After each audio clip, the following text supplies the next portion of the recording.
With the introduction of the new Gloom and Predator strains of Terminids, I've been experimenting with a range of different primary and support weapon combinations to keep these frantic, exploding lunatics under control. They are rapid, extremely aggressive, and way more intelligent than their normal counterparts, and now, with the added danger of scavengers and warriors exploding in your face when they get too close, it is essential to have a solid synergy between your primary and support weapons. With that in mind, here are my 3 top favourite primary and support weapon combos for dealing with these gloom-dwelling, skittering nuisances. I will also include a couple of bonus tips for some of the weapons for newer players who are still learning the ropes. As always, let me know what your go-to choices are in the comments below. First up, if you're a bug and you want to avoid becoming an electrified barbecue, then you will definitely want to avoid this Torture Arc Thrower combo. What an absolute banger of a combination this is, folks. The Torture is an absolutely fantastic primary against these new bugs and the bugs at large. If you can get lined up and get chances to fully unload the fuel tank into hordes, you absolutely disintegrate threats at the drop of a hat.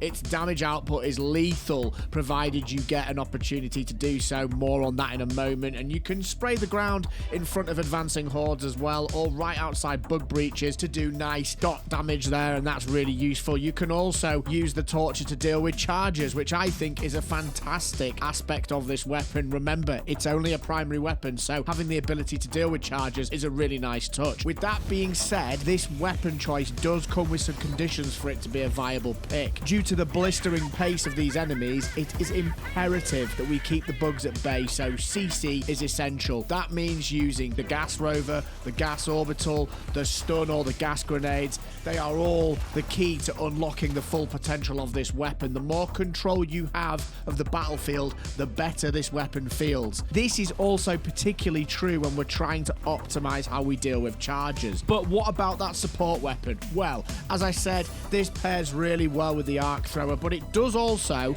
just as a little side note, do really nicely with the Flamethrower. This offers even more of what the Torture already offers, but on a much grander scale. But in terms of my own personal preference, I like to use this with the Arc Thrower, as this gives us the ability to deal with the new and regular enemies at long range, and it also offers us even more of that delicious stagger and CC that we really need to make the most of allowing us to lock down breaches and large patrols with ease. The Arc Thrower beams jump to multiple targets, allowing you to very quickly rack up insane kill counts and neutralize threats before they even get to you, folks, and this offers ultimate control of the battlefield. I can't understate this. It is so strong. You can also stun lock charges, deal with shriekers super easily, which is a really nice touch and something that I think this is better than the Flamethrower at. And it can even do damage to Bile Titans, albeit not a lot. A little side note, to make your life easier if you go with this loadout, I would recommend making sure your stratagem picks are geared towards dealing with heavy targets. Something like the 500 kg and orbital precision would work really nicely here. Before we get into the other choices, it would be incredibly helpful if you could like the video if you're finding it useful and enjoyable. It really helps push the video out there, and having taken a small break from Helldivers 2, this would be super appreciated. Of course, if you're also enjoying the video, please do sub to the channel to keep informed. There's also the Phase Shift Community Discord, which you can join to keep up to date with all things PSC and find groups for a range of games that we cover here, such as Helldivers, Space Marine 2, and other co-op games. Now, back to the video. This next combo is a bit more unorthodox, but actually works surprisingly well in group situations, and that is the Cookout shotgun and the grenade launcher. It is your light horde clear choice and is designed to deal with chaff, not heavy targets. It can one-tap hunters and warriors, especially if you get all the pellets to land, and this will either kill them outright or let the fire damage drain the rest of their HP away, with the exception of spewer enemies.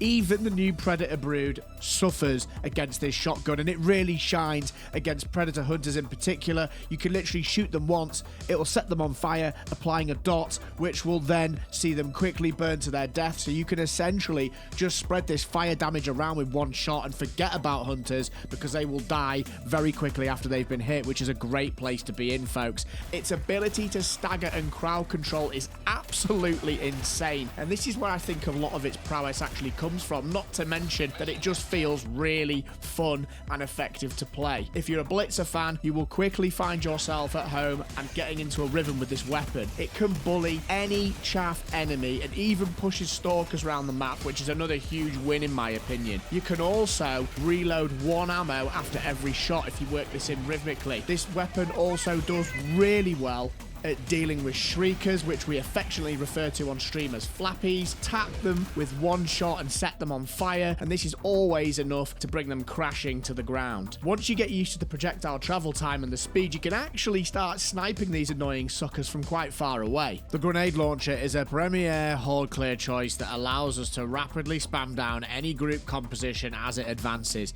It is particularly lethal against bile spewers, which compensates nicely for the weakness of the Cookout shotgun, and these are appearing to spawn a lot more since this recent update with the Predator strain emerging. Spamming around 4 well-placed shots into the rear weak spot of a charger will allow us to dispose of these quickly, and if a bile titan is a bit damaged, you can also spam these down with the grenade launcher too, which is a nice touch. You can also deal with bug holes, and you can also just generally dispose of most patrols before they even get to you with some well-placed shots. I would again recommend bringing stratagems that deal with heavy targets with this loadout and ensure that the gas dog and the stun/gas grenades are on duty here to keep the battlefield locked down.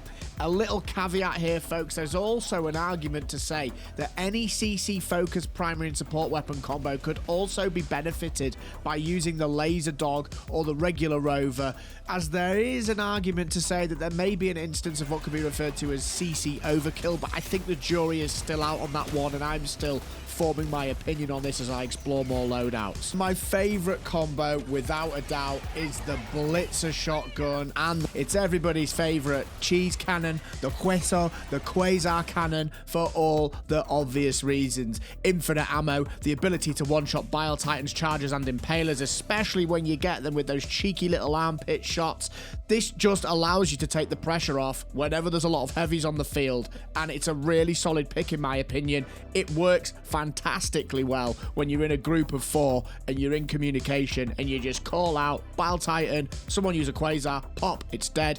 Synchronize this, pick your targets, and you will have a really easy time using this in this loadout, folks. Now, our primary weapon of choice, in case you haven't already guessed, is my overall favorite weapon in the game, the Blitzer. Once again, the stagger and the stun in combination with the gas dog and or the gas or stun grenades are far too good to pass up on when we're fighting this particular variant of Terminid. Now for a bonus tip for the Blitzer, and this is an extract from an older video I made when the Blitzer first got its buff that brought it to its dominance that we see today. Check it out. This next tip, though, is perhaps one of the most game-changing things I learned during my playtesting of this build, and I can't take credit for it, folks. I actually learnt this during a recent live stream where Phaseshift community member Jalon and Crimson advised me not to right-click an ADS when using the Blitzer, and this would take it to the next level. Curious, I took this into some solo runs to test, and oh my word, they were not wrong, folks. By not ADSing the Blitzer, it appears to widen the spread, encouraging it to connect with enemies in a wider arc as opposed to a more focused small frontal cone. What it has revealed is that you can choose between focusing your shots in specific areas of a horde or becoming much more general in your cover of it. In most situations, I would advise using the non-ADS technique, as this is the much more fruitful choice when keeping space between you and your enemies, and it does appear to do more work against larger volumes of chaff much more quickly. Check out this next video, it's got you covered. Take care of yourselves, keep having fun, come check out a stream on YouTube or Twitch, and I'll see you in the next one.